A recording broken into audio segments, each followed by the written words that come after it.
Hello everyone, welcome to Chelsea Sport Focus. But before we dive in, make sure to subscribe so you never miss a moment of breaking news. Let's get started. Chavis Simons to Chelsea. RB Leipzig breaks silence amid transfer stalemate, fans grow anxious. The Chavis Simons to Chelsea saga has taken a fresh twist, with RB Leipzig sporting director Marcel Schaefer publicly addressing the growing speculation surrounding the Dutch star's future.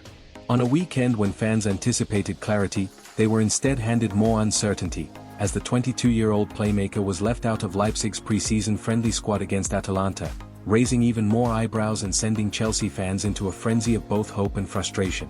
Chelsea's relentless pursuit. Chelsea's interest in Simons has never been a secret. Talks between the Blues and RB Leipzig have been ongoing for more than 10 days, with Stamford Bridge chiefs pressing for a breakthrough. The West London side has already agreed personal terms with the players' camp, and Simons himself is said to be enthusiastic about the move. The talented attacking midfielder, who has blossomed into one of Europe's hottest prospects, reportedly informed Leipzig of his desire to leave this summer, with Chelsea at the front of the queue. And yet, despite personal terms being wrapped up, a deal between the two clubs remains elusive. Leipzig's public stance, calm amid chaos? Speaking to Sky Germany, Leipzig sporting director Marcel Schaefer attempted to pour cold water on the rising heat around the Simons situation. His statement, though, only added fuel to the fire. Due to the very concrete interest from several clubs, we have decided that he will not play today, said Schaefer ahead of the friendly against Atalanta. That match ended up being more notable for Simons' absence than anything on the pitch. While Schaefer confirmed there was very concrete interest in the player, he was also quick to clarify. When I say that strong interest has been registered and approaches have been made, it's obvious what has happened. I would like to make it clear that this does not mean that he is on his way to another club. And it also does not mean that Benji Sesko will not be playing next week. He also stated that Simons' absence was due to neck pain and called the decision purely medical, a claim that has not convinced many observers, especially those familiar with the tactics of top European clubs during high-stakes transfer battles. The Chelsea side, confidence and concern. Despite the radio silence from Stamford Bridge, insiders remain optimistic. Sources close to the club and to Simons' representatives have told Football.London that there's still broad confidence the transfer will go through. Chelsea fans, however, are growing increasingly impatient. Many took to social media over the weekend, venting their frustration about the lack of progress. With the new Premier League season just weeks away and Chelsea's pre-season finally about to kick off, fans are desperate to see fresh attacking reinforcement in Marresca's squad. Chelsea's midfield currently boasts talent and depth, but Marresca is seeking a unique creative spark, someone who can play as a number 10 or drift wide, linking the midfield with the front line and offering vision, movement, and goals. Simons fits that profile perfectly. More than just Simons, Hato deal progresses. As the Simons saga drags on, Chelsea are still pushing ahead elsewhere. Just days ago, the club finalized a £37 million agreement with Ajax to bring 19-year-old defensive sensation Jorrel Hato to London. The highly rated Dutch defender is expected to sign a 7-year contract and is set to join up with his new teammates at Cobham in the coming days. That move signals Chelsea's ongoing intent to secure the future with top young talent, and it also places additional pressure on the board to wrap up the Simons deal quickly. A pairing of Hato and Simons could be transformative for Chelsea's long-term identity, particularly under a manager like Enzo Marresca, whose footballing philosophy is built around positional play, high-tempo pressing, and technical excellence. A defining week ahead. The clock is ticking. Chelsea returned to training this week at Cobham after an extended break due to their involvement in the FIFA Club World Cup. The Blues will face Bayer Leverkusen and AC Milan in back-to-back friendlies later this week, and fans are hoping to see fresh faces, including Simons, in Marresca's evolving system. However, unless a breakthrough is found quickly between Chelsea and Leipzig over the fee structure, there's a real possibility that Simons could miss the pre-season tour altogether. That would be a major blow, not just to the club's tactical preparations, but also to supporters who have waited anxiously for the next big attacking signing since the exits of players like Mason Mount and Kai Havertz. What next? Chavis Simons wants Chelsea. Chelsea want Chavis Simons. Leipzig know it. The fans know it. But a deal of this magnitude is rarely simple.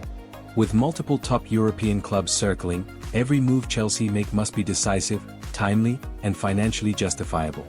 Whether it's today, tomorrow, or in a dramatic deadline day climax, one thing is certain: Chavis Simons' future is at the center of Chelsea's summer, and the time to act may be now, before the dream fades and another top talent slips through their fingers. Chelsea greenlights major transfer after guarantees secured. Marresca holds £52 million in Nkunku talks as Guiu set for loan exit. Chelsea's summer of strategic recalibration is gathering even greater momentum, with Enzo Marresca leading a delicate balancing act between title ambitions, squad development, and financial prudence. With the transfer window in full swing, Stamford Bridge has become a hive of activity once more, both with incomings and outgoings that hint at the dawn of a new, more calculated era under the stewardship of Marresca and the club's evolving sporting hierarchy. Having already tasted silverware with a UEFA Conference League triumph in May and a commanding victory in the Club World Cup to cap a glittering summer, Chelsea have made it abundantly clear that mediocrity is no longer acceptable in West London. These achievements were not merely celebratory, they were symbolic. They marked the beginning of a resurgence, a signal that Chelsea are ready to return to Europe's elite and challenge for domestic dominance once more. But success has only sharpened the hunger. And the summer business has reflected that perfectly. Chelsea's transfer frenzy, precision in motion. The Blues have been among the most proactive clubs in the market this summer. Having already confirmed the arrivals of Jamie Gittens for £53 million and Dutch defensive prodigy Jorel Hato for £37 million, the club's recruitment strategy has been as aggressive as it is ambitious.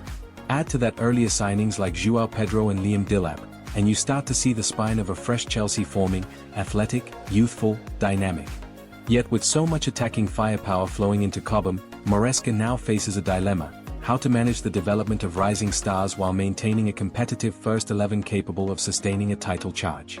One such dilemma revolves around 19-year-old Marc Guiu. Marc Guiu loan deal close, Sunderland over Ipswich in race. Marc Guiu's name has been on the lips of Chelsea fans since the Spaniard's breakout performances in the UEFA Conference League, where he notched 6 goals including a memorable hat-trick. His raw potential is evident, his movement sharp, and his finishing clinical. But with Delap, Pedro, and Nicholas Jackson now ahead of him in the pecking order, opportunities for meaningful minutes in blue are limited. A loan move had always seemed inevitable, and now it's nearing completion. While early talks suggested a potential switch to Ipswich Town, it now appears that Sunderland have surged ahead in the race for the teenage striker's signature. According to The Telegraph's Matt Law on the London is Blue podcast, it looked like Ipswich at one stage, which looked kind of really good. But now it looks more likely Sunderland. It seems talks are quite advanced. Chelsea are reportedly pushing for guarantees over game time before signing off the deal. While actual minutes can't be contractual guaranteed under EFL loan regulations, Chelsea are demanding strong verbal assurances from Sunderland that Guiu will be heavily involved, either as a starting striker or as a frequent impact substitute.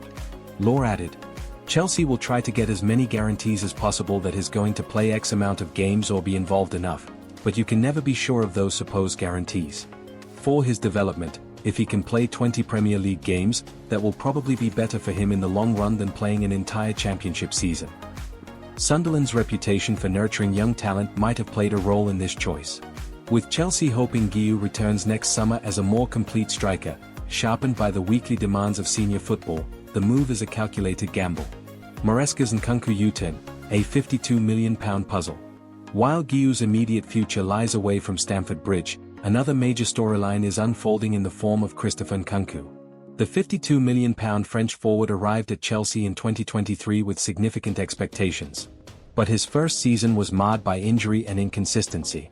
Used mostly as a rotational player in Europe and limited to just 9 Premier League starts, murmurs of discontent quickly began to swell. This summer, speculation about Nkunku's future intensified. Several European clubs were said to be monitoring the situation, sensing an opportunity to lure the talented attacker away from London. But Enzo Marresca has intervened directly. According to reports from L'Equipe, the Chelsea manager has held personal talks with Nkunku and expressed his desire to retain him as a key part of the club's rebuild. Marresca reportedly emphasized that last season's limited role was a result of tactical experimentation and fitness concerns, not a reflection of Nkunku's ability or importance. Now, the ball is in Nkunku's court. At 27, the Frenchman is in the prime of his career and understandably wants assurances. He doesn't want to be a backup, not to João Pedro, not to Delap, not to anyone. And Marresca is well aware that managing that desire, while also juggling an increasingly crowded attack, could prove to be one of the trickiest balancing acts of his debut campaign. The bigger picture, Chelsea's balancing act. The overarching narrative of Chelsea's summer is one of evolution and elevation. The club is clearly planning for the long term with signings like Hato, Gittens, and Pedro, but there's also a demand for immediate results, especially with Champions League football returning. Enzo Marresca is not just tasked with managing games. He's managing egos, potential, and expectations. He's managing £300 million worth of attacking talent, youth development pathways, and the ever-demanding voices of fans and boardrooms alike. In Guiu's pending loan move, we see the future being delicately nurtured. In the Nkunku conversation, we see a plea to hold on to present quality amid a turbulent, ever-shifting squad dynamic. More transfers are expected before the window shuts. But one thing is clear, Chelsea are no longer a team building for the future. They are a team building for now and the future, simultaneously. And under Marresca, every decision, from a youth loan to a £52 million retention, is being made with one vision in mind: return Chelsea to the summit of English football.